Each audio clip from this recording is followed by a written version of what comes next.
जय श्री कृष्णा, राधे राधे। ओम नमः शिवाय। जय श्री हरि।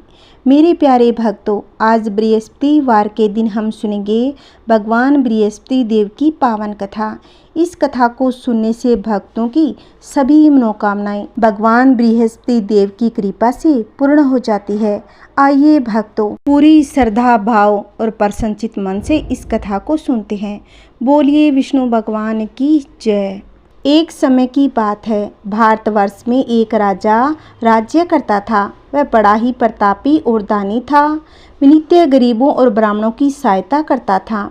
यह बात उसकी रानी को अच्छी नहीं लगती थी। वह न ही तो गरीबों को दान देती, न ही भगवान का पूजन करती थी और राजा को भी दान देने से मना किया करती थी। एक दिन राजा शिकार खेलने वन को गए हुए थे तो रानी महल में अकेली थी। उसी समय बृहस्पति देव भगवान साधु वेश में राजा के महल में भिक्षा के लिए आ गए और भिक्षा मांगी तो रानी ने भिक्षा देने से इनकार कर दिया और कहा, हे साधु महाराज, मैं तो दान पुण्य से तंग आ गई हूँ। मेरा पति सारा धन लुटाता रहता है। मेरी इच्छा है कि हमारा सारा धन नष्ट हो जाए, फिर न रहेगा बांस और न ही बजेगी बांसुरी। साधु ने कहा, हे देवी, तुम तो बड़ी विचित्र हो। धन संतान तो सभी चाहते हैं, पुत्र और लक्ष्मी तो पापी के घर भी होने चाहिए। यदि तुम्हारे पास अधिक धन है तो भूखों को भोजन दो, प्यासों के लिए प्याऊ बनवाओ, मुसाफिरों के लिए धर्मशालाएं खुलवाओ। जो निर्धन अपनी कुंवारी कन्याओं का विवाह नहीं कर सकते, उनका विवाह करवा दो। ऐसे और कई काम हैं जिनके करने से तुम्हारा यश लोक परलोक में फैलेगा। परंतु रानी पर उपदेश का कोई प्रभाव न पड़ा। वह बोली, महाराज, आप मुझे कुछ न समझाए। मैं ऐसा धन नहीं चाहती जो हर जगह बांटती फिरूं। साधु ने उत्तर दिया, यदि तुम्हारी ऐसी इच्छा है तो तथास्तु। तुम ऐसा करना कि बृहस्पतिवार को घर लीपकर पीली मिट्टी से अपना सिर धोकर स्नान करना, भट्टी चढ़ाकर कपड़े धोना। ऐसा करने से आपका सारा धन नष्ट हो जाएगा। इतना कहकर वह साधु महाराज वहां से आलोप हो गए। जैसे वह साधु कहकर गया था, रानी ने वैसा ही किया। 6 बृहस्पतिवार ही बीते थे, उसकी समस्त धन संपत्ति नष्ट हो गई और भोजन के लिए दोनों तरसने लगे, संसारिक भोगों से दुखी रहने लगे। तब वह राजा रानी से कहने लगा कि तुम यहाँ पर रहो, मैं दूसरे देश में जाऊं, क्योंकि यहाँ पर मुझे सभी मनुष्य जानते हैं, इसीलिए कोई छोटा कार्य नहीं कर सकता। देश चोरी प्रदेश भीख बराबर है। ऐसा कहकर राजा प्रदेश को चला गया। वहाँ जंगल को जाता और लकड़ी काट कर लाता और शहर में बेचता। इस तरह जीवन व्यतीत करने लगा। इधर राजा के प्रदेश जाने पर रानी और दासी दुखी रहने लगी। एक समय जब रानी और दासियों को 7 दिन बिना भोजन के रहना पड़ा तो रानी ने अपनी दासी से कहा, हे दासी, पासी के नगर में मेरी बहन रहती है, वह बड़ी ही धनवान है। तू उसके पास जा, कुछ ले आ ताकि थोड़ा बहुत गुजार बसर हो जाए। दासी रानी की बहन के पास गई। उस दिन गुरुवार का दिन था। रानी की बहन उस समय बृहस्पतिवार की कथा सुन रही थी। दासी ने रानी की बहन को अपनी रानी का संदेश दिया, लेकिन रानी की बड़ी बहन ने कोई उत्तर नहीं दिया। जब दासी को रानी की बहन से कोई उत्तर नहीं मिला तो वह बहुत ही दुखी हो गई। उसे क्रोध भी आया।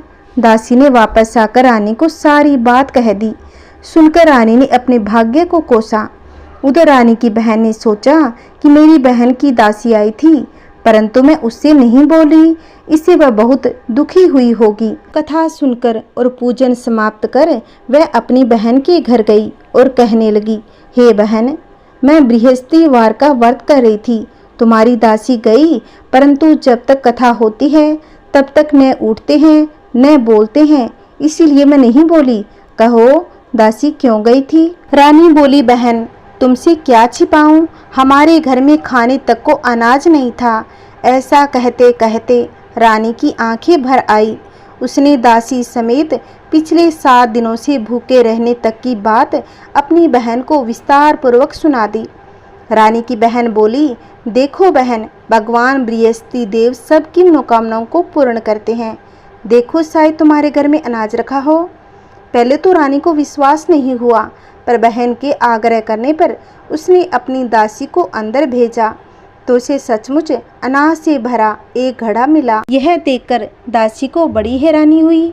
दासी रानी से कहने लगी, हे रानी, जब हमको भोजन नहीं मिलता तो हम व्रत ही तो कर रहे थे, इसीलिए क्यों न इनसे व्रत और कथा की विधि पूछ ली जाए ताकि हम भी व्रत कर सकें। तब रानी ने अपनी बहन से बृहस्पतिवार व्रत के बारे में पूछा।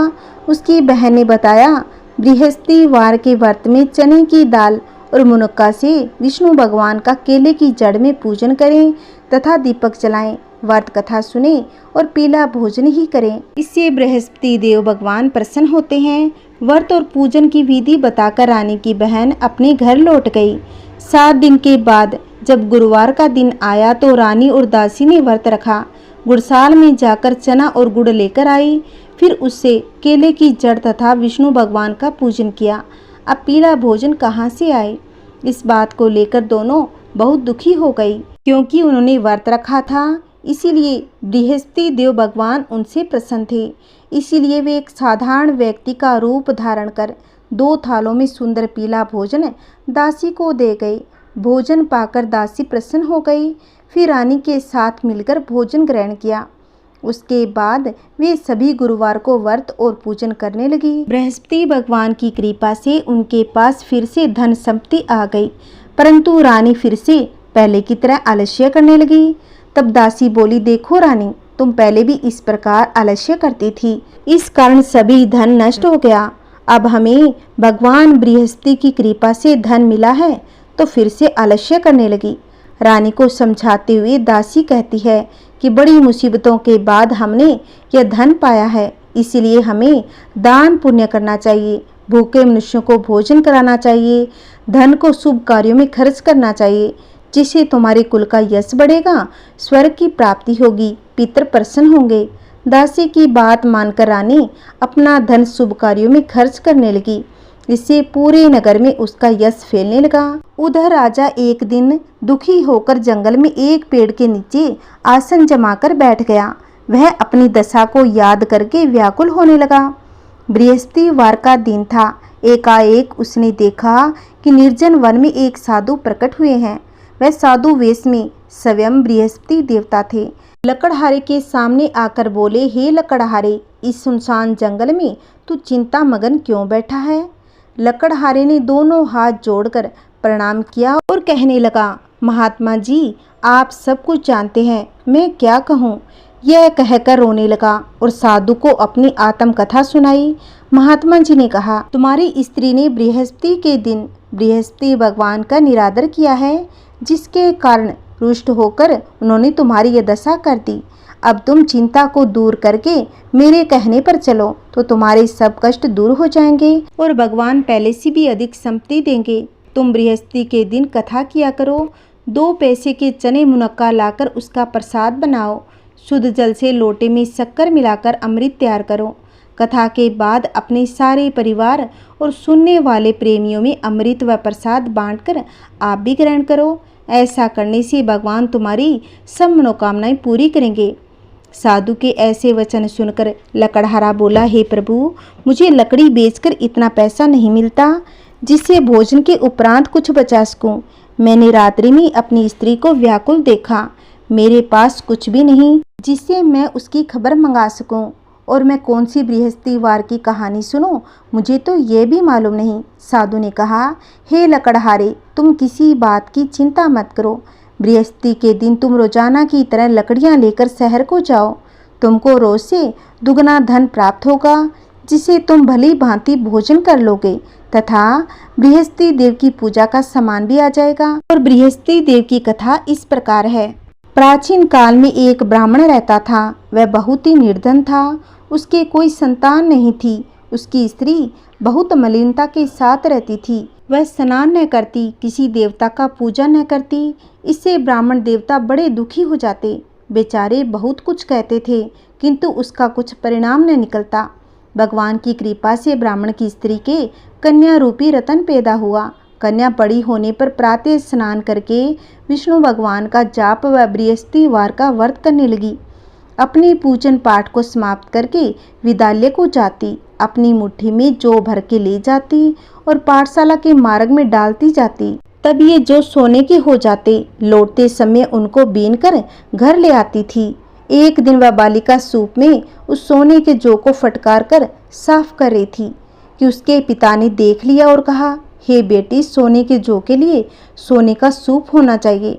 दूसरे दिन बृहस्पतिवार का दिन था। इस कन्या ने व्रत रखा और बृहस्पति देव से प्रार्थना करके कहा, मैंने आपकी पूजा सच्चे मन से की हो तो मेरे लिए सोने का सूप दे दो। बृहस्पति देव ने उसकी प्रार्थना स्वीकार कर ली। रोजाना की तरह वह कन्या जौ फैलाती हुई जाने लगी। जब लौटकर जौ बीन रही थी तो बृहस्पति देव की कृपा से सोने का सूप मिला। उसे वह घर ले आई और उसमें जौ साफ करने लगी, परंतु उसकी माँ का तो वही ढंग रहा। एक दिन की बात है कि वह कन्या सोने के सूप में जौ साफ कर रही थी। उस समय उस शहर का राजपुत्र वहां से होकर निकला। इस कन्या के रूप और कार्य को देखकर मोहित हो गया तथा अपने घर आकर भोजन तथा जल त्याग कर उदास होकर लेट गया। राजा को इस बात का पता लगा तो अपने प्रधानमंत्री के साथ उसके पास गए और बोले, हे बेटा, तुम्हें किस बात का कष्ट है? किसी ने अपमान किया है अथवा और कोई कारण हो सो कहो, मैं वही कार्य करूँगा जिसे तुम्हें प्रसन्नता हो। अपने पिता की राजकुमार ने बातें सुनी तो वह बोला, मुझे आपकी कृपा से किसी बात का दुख नहीं है। किसी ने मेरा अपमान नहीं किया, परंतु मैं उस लड़के से विवाह करना चाहता हूँ जो सोने के सूप में जौ साफ कर रही थी। यह सुनकर राजा आश्चर्य में पड़ा और बोला, हे बेटा, इस तरह की कन्या का पता तुम ही लगाओ, मैं उसके साथ तेरा विवाह अवश्य ही करवा दूंगा। राजकुमार ने उस लड़की के घर का पता बतलाया। तब मंत्री उस लड़की के घर गए और ब्राह्मण देवता को सभी हाल बताया। ब्राह्मण देवता राजकुमार के साथ अपनी कन्या का विवाह करने के लिए तैयार हो गया तथा विधि विधान के अनुसार ब्राह्मण की कन्या का विवाह राजकुमार के साथ हो गया। कन्या के घर से जाते ही पहले की भांति उस ब्राह्मण देवता के घर में गरीबी का निवास हो गया। अब भोजन के लिए भी अन्न बड़ी मुश्किल से मिलता था। एक दिन दुखी होकर ब्राह्मण देवता अपनी पुत्री के पास गए। बेटी ने पिता की दुखी अवस्था को देखा और अपनी माँ का हाल पूछा। तब ब्राह्मण ने सभी हाल कहा। कन्या ने बहुत सा धन देकर अपने पिता को विदा कर दिया। इस तरह ब्राह्मण का कुछ समय सुखपूर्वक व्यतीत हुआ। कुछ दिन बाद फिर वही हाल हो गया। ब्राह्मण फिर अपनी कन्या के यहाँ आया और सारा हाल कहा तो लड़की बोली, हे पिताजी, आप माताजी को यहाँ पर लेकर आओ, मैं उसे विधि बता दूंगी जिससे गरीबी दूर हो जाए। वह ब्राह्मण देवता अपनी स्त्री को साथ लेकर पहुँचे तो अपनी माँ को समझाने लगी, हे माँ, तुम प्रातःकाल प्रथम स्नान आदि करके विष्णु भगवान का पूजन करो तो सब दरिद्रता दूर हो जाएगी। परंतु उसकी माँ ने एक भी बात नहीं मानी और प्रातःकाल उठकर अपनी पुत्री के बच्चों की जूठन को खा लिया। इससे उसकी पुत्री को बहुत ही गुस्सा आ गया और एक रात को कोठरी से सभी सामान निकाल दिया और अपनी माँ को उसमें बंद कर दिया। प्रातःकाल उसे निकाला तथा स्नान आदि करा के पाठ करवाया तो उसकी माँ की बुद्धि ठीक हो गई और फिर प्रत्येक बृहस्पतिवार को व्रत रखने लगी। इस व्रत के प्रभाव से उसके माँ बाप बहुत ही धनवान और पुत्रवान हो गए और बृहस्पति के प्रभाव से वह इस लोक का सुख भोगकर अंत में स्वर्ग लोक को चले गए। इस प्रकार कथा सुनाकर साधु महाराज अंतर्ध्यान हो गए। धीरे धीरे समय व्यतीत होने पर फिर वही बृहस्पतिवार का दिन आया। लकड़हारा जंगल से लकड़ी काटकर किसी शहर में बेचने गया। उसे उस दिन और दिन से अधिक पैसा मिला। राजा ने चना गुड़ आदि लाकर गुरुवार का व्रत किया। उस दिन से उसके सभी कलेश दूर हो गए। परंतु जब दूसरा गुरुवार का दिन आया तो बृहस्पतिवार को व्रत करना भूल गया। इस कारण बृहस्पति भगवान नाराज हो गए। उस दिन उस नगर के राजा ने विशाल यज्ञ का आयोजन किया तथा शहर में यह घोषणा करवा दी कि कोई भी मनुष्य अपने घर में भोजन न बनाए, आग जलाए। समस्त जनता मेरे यहाँ भोजन करने आए। इस आज्ञा को जो न मानेगा उसे फांसी की सजा दी जाएगी। इस तरह की घोषणा संपूर्ण नगर में करवा दी गई। राजा की आज्ञा अनुसार शहर के सभी लोग भोजन करने गए, लेकिन लकड़हारा कुछ देर से पहुंचा, इसीलिए राजा उसको अपने साथ घर लिवा ले गए और ले जाकर भोजन करा रहे थे तो रानी की दृष्टि उस खूंटी पर पड़ी जिस पर उसका हार लटका हुआ था। वह वहां पर दिखाई नहीं दिया। रानी ने निश्चय किया कि मेरा हार इस मनुष्य ने चुरा लिया है। उसी समय सिपाहियों को बुलाकर उसको कारागार में डलवा दिया। जब लकड़हारा कारागार में पड़ गया और बहुत दुखी होकर विचार करने लगा कि न जाने कौन से पूर्व जन्म के कर्म से मुझे यह दुख प्राप्त हुआ है, और उसी साधु को याद करने लगा जो कि जंगल में मिला था। उसी समय तत्काल बृहस्पति देव साधु के रूप में प्रकट हो गए और उसकी दशा को देखकर कहने लगे, अरे मूर्ख, तूने बृहस्पति देव की कथा नहीं करी, इस कारण तुझे दुख प्राप्त हुआ है। अब चिंता मत कर, बृहस्पतिवार के दिन कारागार के दरवाजे पर 4 पैसे पड़े मिलेंगे, उनसे तू बृहस्पति देव की पूजा करना, तेरे सभी कष्ट दूर हो जाएंगे। बृहस्पति के दिन उसे 4 पैसे मिले और लकड़हारे ने कथा कही। उसी रात्रि को बृहस्पति देव ने उस नगर के राजा को स्वप्न में कहा, हे राजा, तुमने जिस आदमी को कारागार में बंद कर दिया है वह निर्दोष है, वह राजा है, उसे छोड़ देना। रानी का हार उसी खूंटी पर लटका है। अगर तू ऐसा नहीं करेगा तो मैं तेरे राज्य को नष्ट कर दूंगा।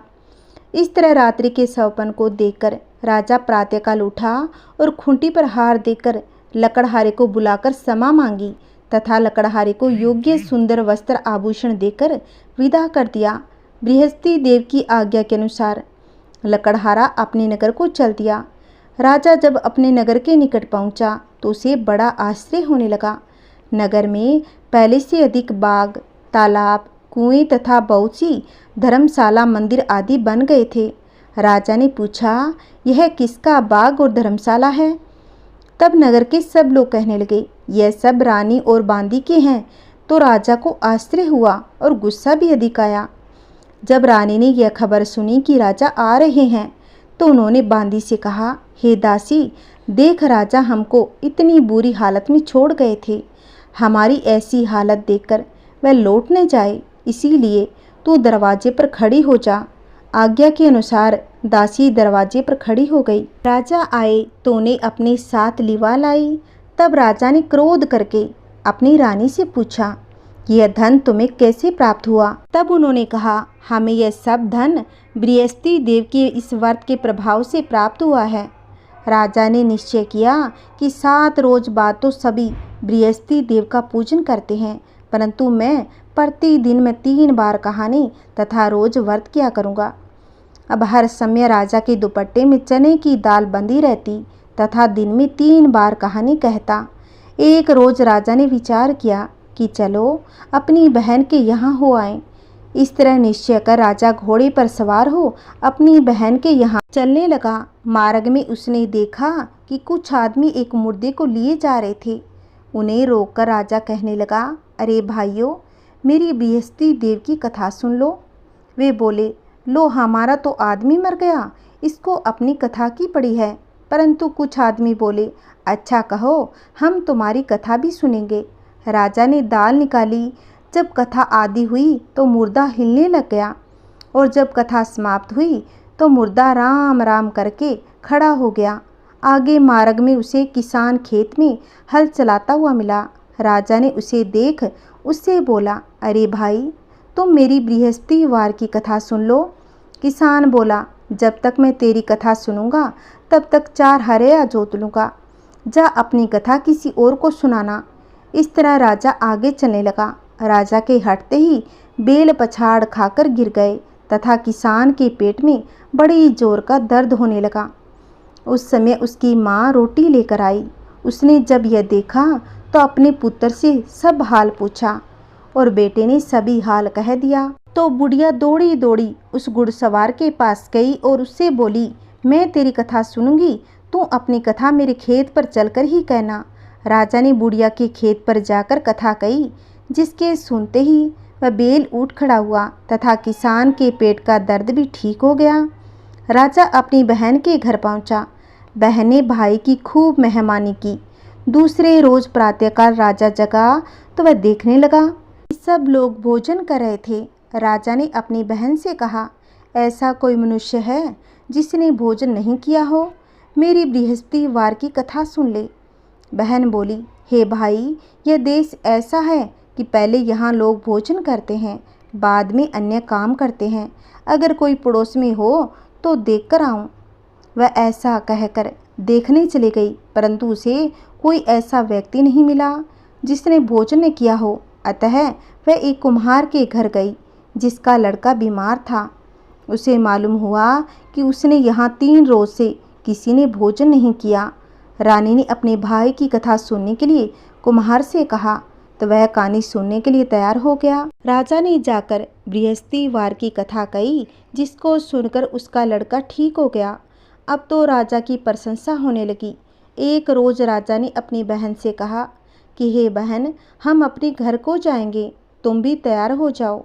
राजा की बहन ने अपनी सास से कहा। सास ने कहा, हाँ चली जा, परंतु अपने लड़कों को मत लेके जाना, क्योंकि तेरे भाई की कोई औलाद नहीं है। बहन ने अपने भाई से कहा, हे भैया, मैं तो चलूँगी, पर कोई बालक नहीं जाएगा। राजा बोला, जब कोई बालक ही नहीं चलेगा तब तू क्या करेगी? बड़े दुखी मन से राजा अपने नगर को लौट गया। राजा ने अपनी रानी से कहा, हम निर्वंशी हैं, हमारा मुँह देखने का धर्म नहीं है और कुछ भोजन आदि नहीं किया। रानी बोली, हे प्रभु, बृहस्पति देव ने हमें सब कुछ दिया है, वह हमें औलाद अवश्य देंगे। उसी रात को बृहस्पति देव ने राजा के सपन में कहा, हे राजा, उठ, सभी सोच त्याग दे, तेरी रानी गर्भ से है। राजा की यह बात सुनकर बड़ी खुशी हुई। 9वें महीने में उसके गर्भ से एक सुंदर पुत्र पैदा हुआ। तब राजा बोला, हे रानी, स्त्री बिना भोजन के रह सकती है, पर बिना कहे नहीं रह सकती। जब मेरी बहन आए तुम उससे कुछ मत कहना। रानी ने सुनकर हाँ कर दिया। जब राजा की बहन ने यह शुभ समाचार सुना, वह बहुत खुश हुई तथा बधाई लेकर अपने भाई के यहाँ आई। तब रानी ने कहा, घोड़ा चढ़कर तो नहीं आई, गधा चढ़ी आई है।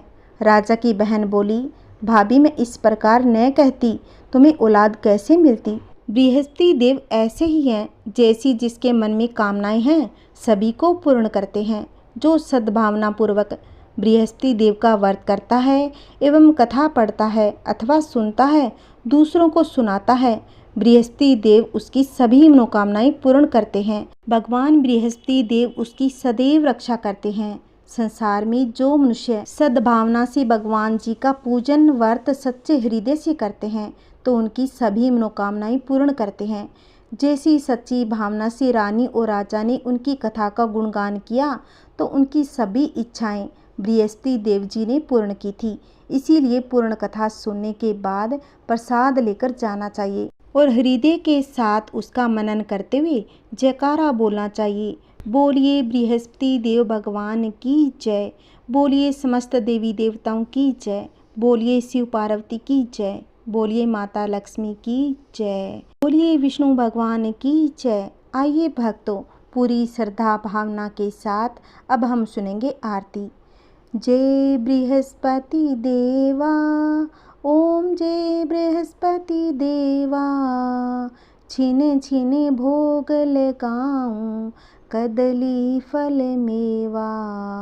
ओम जय बृहस्पति देवा, जय बृहस्पति देवा, तुम पूर्ण परमात्मा, तुम अंतर्यामी, जगत पिता जगदीश्वर, तुम सबके स्वामी। ओम जय बृहस्पति देवा, जय बृहस्पति देवा, चरणामृत निज निर्मल, सब पातक हरता, सकल मनोरथ दायक, कृपा करो भरता।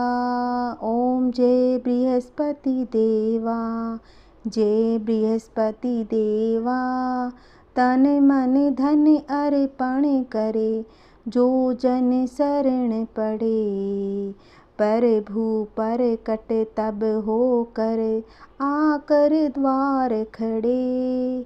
ओम जय बृहस्पति देवा, जय बृहस्पति देवा, दीन दयाल दयानिधि भगतन हितकारी। पाप दोष सब हरता भव बंधन हारी। ओम जय बृहस्पति देवा, जय बृहस्पति देवा। सकल मनोरथ दायक सब संशय हारो। विषय विकार मिटाओ संतन सुखकारी। ओम जय बृहस्पति देवा, जय बृहस्पति देवा। जो कोई आरती तेरी प्रेम सहित गावे। जेठानंद आनंद कर सो निश्चय पावे। ओम जय बृहस्पति देवा, जय बृहस्पति देवा। एक बार प्रेम से बोलिए विष्णु भगवान की जय।